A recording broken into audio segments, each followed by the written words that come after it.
Si, le débat, mesdames, messieurs, Laurent Roland Tonnikès installé à l'aise, balèze et sans malaise, et puis Oumar Diandou également. Laurent Roland Tonnikès, bonjour. Maurice Agua, bonjour. Amis téléspectateurs internet, bonjour. Oumar Diandou, bonjour. Bonjour, bonjour Maurice, bonjour à Oumar. tous. Alors, nous allons donc démarrer, cet entretien ou ce débat avec déjà la dernière actualité, c'est celle des écureuils, oui, des guépards qui ont livré un match, je peux appeler ça farouche, ou bien comment je vais appeler ça, du côté de la Côte d'Ivoire face au Nigeria. On n'y croyait pas, mais quand même, notre équipe a tenu tête au Nigeria qui est venu avec les armes, tout ce qu'il fallait pour donc engranger les 3 points, mais rien n'y fit. Oui, belle prestation, on va dire, des écureuils, mais bon, c'était nul. Des guépards, oui. Pardon, autant pour nous. Autant pour nous. Oui, on est plus ou moins habitués aux écureuils. Donc, c'est désormais les guépards. Belle prestation dans l'ensemble, on va dire, mais on aurait aimé une victoire face comment on appelle, aux aigles verts, aux Green Eagles du Nigeria, mais malheureusement, on n'a pas eu... Super Eagles. Oui, voilà. Super Eagles. Donc, ce n'est plus Green... Oui, Super Eagles, Yes, voilà. yes. Aux Super Eagles. Donc, malheureusement, c'est pas venu. Alors qu'on avait vraiment les moyens, j'ai suivi un bout du match, ils se sont gênés véritablement, mais ce n'est pas venu. 1-1, il va falloir maintenant se battre en Libye, ça ne sera pas évident, surtout que c'est comme à l'extérieur, et quand on sait ce que les Libyens réservent aux équipes adverses qui viennent chez eux, aller les faire jouer dans des endroits pas possibles, on espère qu'on pourra y arriver, mais on aurait pu hier gagner ce match-là et être tranquille pour la suite, mais malheureusement, c'est pas vraiment arrivé. Maintenant, je ne sais pas exactement le calcul qu'il faut faire. Est-ce qu'il y a un calcul à faire? Est-ce que nul nous suffira au Nigeria en Libye pour essayer donc de passer? Je ne suis pas très sûr. Je ne connais pas exactement comment est-ce que le calcul se fait en ce moment. Mais avec le Nigeria, j'étais légèrement déçu à la fin. Je me suis dit qu'on aurait pu mettre ce but-là et puis voilà.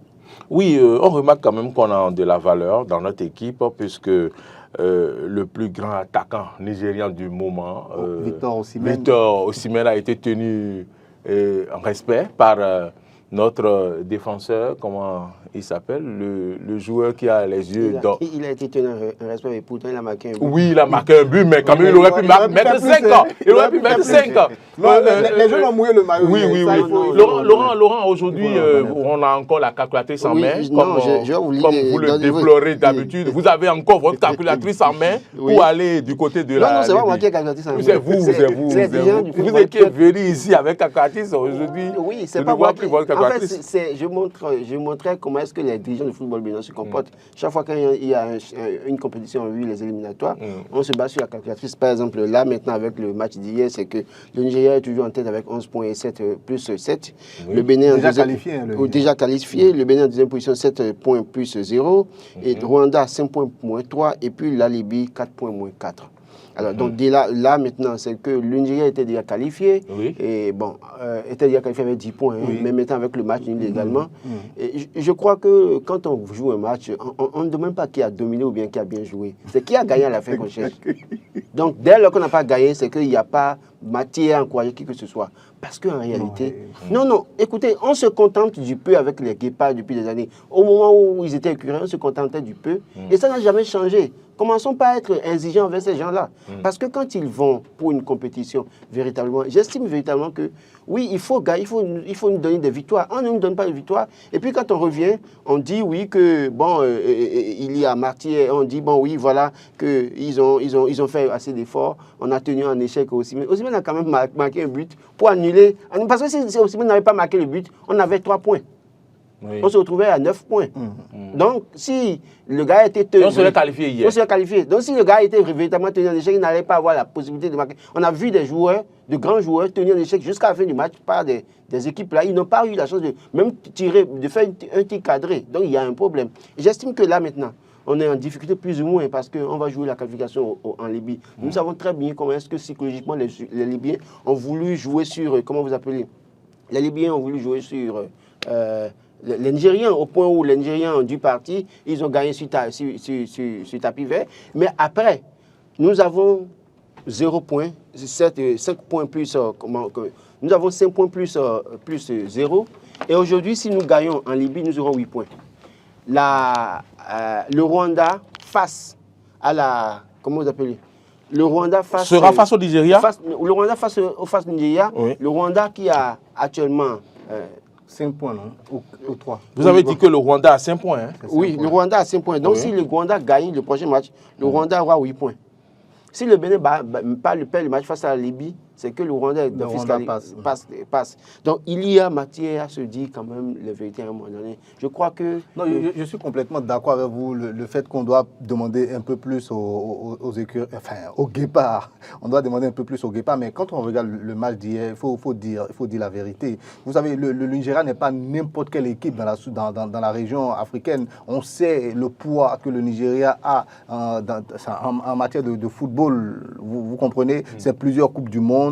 C'est, comment on appelle, c'est des joueurs qui jouent dans des très très très grands clubs. On a cité tout à l'heure Victor Osimhen, ce n'est pas le seul, mais il y en a plein d'autres. Ils ont sorti la grande carte qui jouent dans de très grands clubs, mais nos joueurs, disons-nous la vérité, à part peut-être notre attaquant qui, malgré tout, on a quand même tenu tête au Nigeria. Moi, je pense que ce n'est pas forcément... Laurent dit que ce n'est pas une question de tenir tête qu'il faut remporter. Mais ce que moi encore qu'aujourd'hui, il n'y a plus de petites équipes sur le continent. Non, mais même si on dit qu'il n'y a plus de petites équipes... Maintenant, nous avons la capacité sans main, et puis on va dire quoi? Pour se qualifier, c'est quoi d'abord? Pour se qualifier, c'est quoi d'abord? Disons d'abord les conditions. Jouer le Nigeria et avoir encore une chance de qualification, c'est déjà quelque chose. Le Nigeria aurait pu nous battre. Monsieur Ouma, Monsieur Ouma, le débat n'est pas là. Où en sommes-nous maintenant? On jouait les éliminatoires ici à Cotonou. Et le Nigeria est venu nous assommer à la dernière minute. Bien sûr que oui. Et c'est le même schéma qui arrive. Oui, voilà. Là, maintenant, c'est qu'on dit si on fait... Non, faisons, on va y aller. Pour se qualifier, qu'est-ce qu'il faut maintenant? Katoati sa main. Le Bénin doit gagner son dernier match de poule. D'accord? Ça, c'est la première condition pour se qualifier. Ou faire un match nul en espérant que le Rwanda ne gagne pas contre le Nigeria par 3 buts d'écart. Et c'est ça le problème. Vous avez vu? Moi, je sais que c'est pas fini, c'est pas fini. Ou match nul entre le Nigeria et le Rwanda, quel que soit le score du match Bénin-Libye. Oui.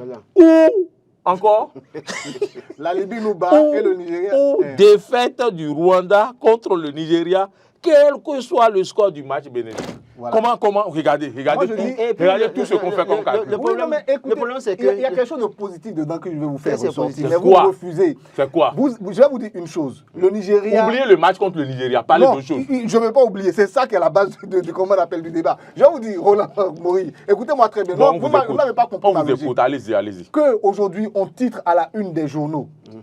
Nigeria bat le Bénin 2-0, 3-0, je vous assure, dans le monde entier, c'est une logique. Il n'y a rien d'extraordinaire. Les gens diront, ok, bon, c'est le Nigeria contre une petite équipe du Bénin, c'est pas bien grave. Mais aujourd'hui, on a le cran.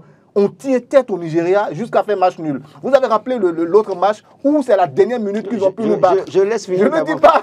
Je ne dis pas que c'est une prouesse extraordinaire, Roland. Je ne dis pas que c'est une prouesse extraordinaire, cher Maury, mais je dis que c'est une avancée. C'est une avancée, c'est déjà quelque chose qui est bon à prendre. Et aujourd'hui, nos chances de qualification sont encore grandes. On peut y arriver. Vous avez dit toutes les conditions. C'est une chance de qualification grande, ça. Oui, c'est avec ces calculs. C'est ce qu'on appelle fil du rasoir. On a notre destin en main. Si on gagne, c'est bon. Bon, imaginez. Voilà. Si on gagne, c'est bon. Donc, notre destin est dans notre main. Le Rwanda qu'on a été incapable de battre. Imaginez le Nigeria nous avait battu. C'était encore, ça aurait été pire. Écoutez, les jeunes ont mouillé le maillot hier. Moi, j'ai suivi ce match-là. Ils ont mouillé le maillot. Ils n'ont pas du tout été ce qu'on croyait. Non, ils ont joué plus ou moins bien. On aurait aimé qu'ils gagnent. Allons-y. Quelle équipe vous avez? Au Nigeria, ils sont les joueurs. On était en joie. On a eu une meilleure équipe. J'étais le seul ici à dire que là, je ne fais pas. C'est des concours de circonstances. C'est des effets de circonstances, les victoires des Guépards. Depuis que à Guépard, quand ils gagnent un match, c'est effet de circonstances. Parce qu'en réalité, on n'a pas encore cette équipe-là sur laquelle on peut compter, qui peut gagner à tout moment, qui peut nous surprendre. Ça commence à venir. Alors, quand on finit de dire ça, vous êtes allé en Côte d'Ivoire pour jouer. Vous avez marqué un but. Jusqu'à la 66e minute de jeu, là, il était en train de gagner encore 1-0. Et chaque fois, c'est ce qui arrive avec cette équipe. Ils sont victorieux. Et les joueurs sont victorieux. Ils sont en train de gagner. Et c'est au dernier moment qu'on les rattrape. Je suis d'accord. Si les gars ne peuvent pas tenir 90 minutes, ça veut dire qu'on n'a pas encore une équipe, mon cher Oumar. Oui, ça veut dire que nous avons encore des choses à faire avec cette équipe. Je suis d'accord. Parce qu'à cette allure, écoutez, nous avons la chance, nous gagnons des matchs au Félicia en Côte d'Ivoire. Mais nous allons à la CAN. Nous allons à la CAN. Et quand on va à la CAN, c'est un haut niveau, c'est un autre niveau. L'effet surprise de 2019, là, peut ne jamais revenir encore dans notre vie de football au Bénin. Et ce que je crains, c'est qu'on ait une équipe qui aille à la CAN pour devenir distributeur automatique pour faire de points. piètre figure. Non, c'est pas piètre figure, c'est pas piètre figure, c'est mieux. Mais distributeur automatique de points. Toutes les équipes qui les rencontrent vont les battre. Je pense que c'est ce que moi je crains. Et je dis que, véritablement, il faut qu'on réfléchisse autrement sur le football béninois.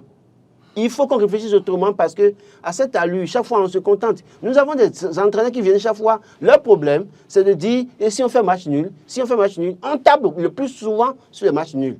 Pour sortir la tête. Non, commençons pas à être assez exigeants. Et c'est l'argent du contribuable. Parce qu'on a fait une vote spéciale, on leur prend des hôtels 5 étoiles, ils sont bien logés, et puis ça profite à ceux qui dirigent le football aussi, de faire voyager qui veut. Mais je dis, mon cher Oumar, je dis, là où nous sommes là, on ne peut plus continuer à accepter que des joueurs gagnent jusqu'à la 70e minute de jeu, et qu'on soit en joueur, tout un peu ça derrière eux, et qu'à la dernière minute, vous pensez que s'ils vont en Libye, les Libyens vont se laisser faire aussi facilement? N'oubliez pas que... Le Rwanda qui n'ont pas pu battre, les Libyens ont battu le Rwanda hier 3-0, non, mais combien? Je n'ai pas suivi le score, mais ce que je peux vous dire, c'est que les Libyens, aujourd'hui, ont 4 points. Et ils vont jouer le tout pour le tout. C'est la finale. Ils vont jouer le tout pour le tout. D'accord. Si, par exemple, ils arrivent à gagner le Bénin 4-0, c'est qu'ils ont une chance d'être qualifiés. C'est ça le drame dans cette affaire. Quand on réclame désormais aux écuries des victoires, je suis complètement d'accord. Au Guépard. Au Guépard, pardon. Quand on réclame au Guépard. Non, le fait de dire chaque fois écurie, c'est que vous reconnaissez qu'ils n'ont pas changé. C'est les mêmes qui sont là. C'est pas vrai. Il y a une petite évolution, espérons-le. Et ce que je veux dire, c'est une bonne chose. Quand on leur demande de gagner, c'est une bonne chose. Au vu de ce que moi j'ai vu hier comme match, je dis et je répète, si le Nigeria avait battu le Bénin aujourd'hui, ce ne serait pas un scandale dans le monde du football. Et ça, je le dis. Mais avançons, non. Je suis d'accord. Le match est fini. Aujourd'hui, on a fait 1-1. Et je dis, un tien vaut mieux que 2, tu l'auras. On a déjà eu ceci au moins déjà. Est-ce que le Bénin... Essayons maintenant je vous pose ma question. C'est parce que je ne vous pose pas de questions que vous êtes en train de tourner autour de... Est-ce que le Bénin pourra-t-il gagner la Libye à la dernière journée? Voilà. Moi, je pense que le Bénin peut gagner la Libye. Quand j'ai vu ce Bénin-là face au Nigeria... Vous avez vu la Libye? Face à cette équipe-là... Vous avez vu la Libye jouer? Permettez-moi d'aller d'abord jusqu'au bout. Face à cette équipe-là du Nigeria, le Bénin peut. Le Bénin peut. Et quand on prend sur le plan du football, on compare le Nigeria et la Libye, on peut dire sans se tromper que le Nigeria est bien en avance sur le plan du football que la Libye. Et donc, si on arrive à tenir ainsi tête au Nigeria, il y a de fortes chances qu'on arrive à battre la Libye si on croit réellement en nos chances. Si on arrive à motiver les jeunes... Vous avez vu les joueurs libyens courir? Ils ont les capacités. Vous avez vu les joueurs libyens courir? On les a vus, on les connaît. Vous les avez vus courir? On sait comment ils jouent. Maintenant, la dernière chose que je veux dire, par rapport à l'argent du contribuable que Laurent a dit, je suis d'accord par rapport à ça. Et déjà, travaillons aussi à ce que notre stade, le Félicia, là, on a notre Mathieu Kérékou ici aussi. Que ce soit désormais homologué, que ça respecte tous les standards. Non. Si ce coup-là, je ne suis pas totalement d'accord avec vous. Parce que si jamais le 12e homme était présent hier, les jeunes auraient pu faire mieux. Il y avait le 12e homme, ils ont c'est pas comme la même chose. À Cotonou ici, vous vous rappelez? Il y avait le 12e homme, Adebayo a mis but de tête ici. Attendez, il y avait 12e, il y avait 13e homme, 14e homme. 14e homme, Adebayo a mis but de tête. C'est vous-même qui me demandez d'évoluer, d'avancer. Avançons, laissons ce qui est déjà passé. Les défaites d'avant, là, oublions-les et regardons l'avenir. Soyons un peu optimistes avec les jeunes. Avec le 12e homme, on nous gagne, on nous élimine. Tout ce que vous dites, je suis d'accord. Les gens tombent malades. Mais hier, sincèrement, moi en tant que Béninois, j'étais fier de voir ces Oui, jeunes-là. on était aussi fiers. Nous, on n'a pas dit qu'on n'était pas fiers. Mais le problème, Donc, c'est que quand on est fier, il faut quand même l'exprimer aux jeunes et leur dire c'est bien, c'est pas mal. Le Nigeria, on tient tête au Nigeria, c'est pas aujourd'hui. Maintenant, il faut gagner. Je suis d'accord avec vous. Maintenant, il faut gagner. Mais quand même, comme c'est pas encore fini, encourageons-les. La campagne n'est pas terminée. Il faut les encourager pour aller jusqu'au bout. Peut-être que ça peut aboutir.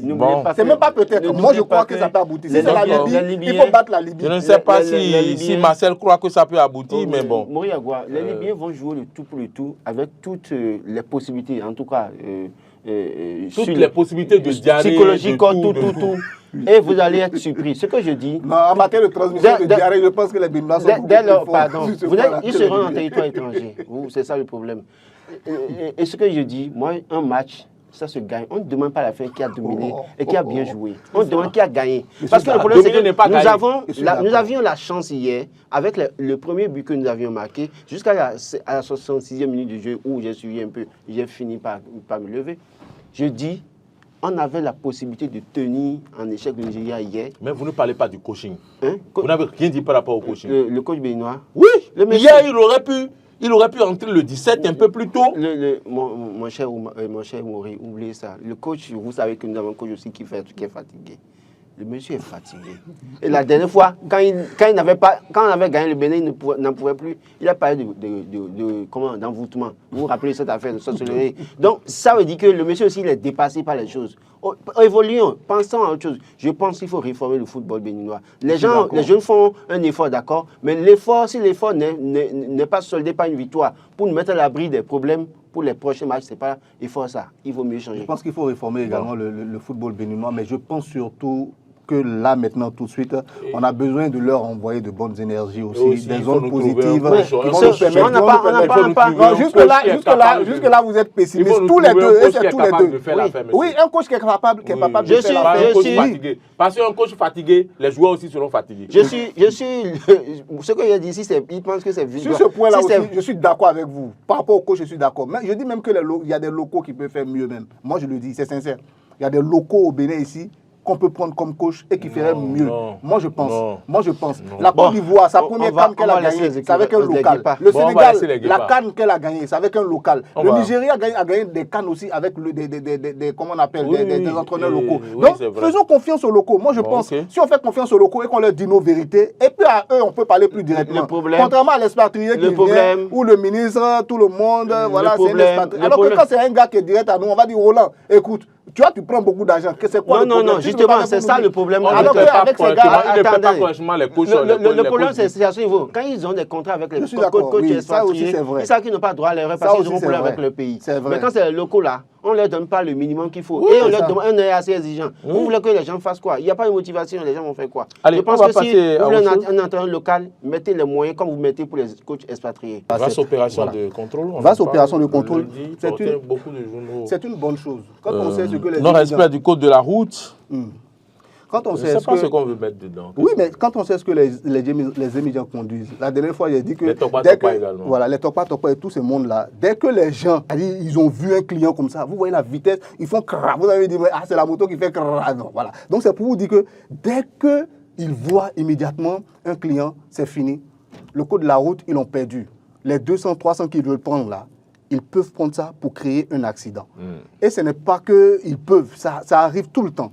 Ils créent des accidents parce que tout simplement, ils ont vu un client et qu'ils veulent aller prendre le client. C'est une erreur. C'est-à-dire que c'est quelque chose de très grave qu'on doit combattre. Il y a trop de chauffards sur nos axes routiers, trop de conducteurs de moto. On avait parlé même entre-temps de permis de moto, permis pour les motos.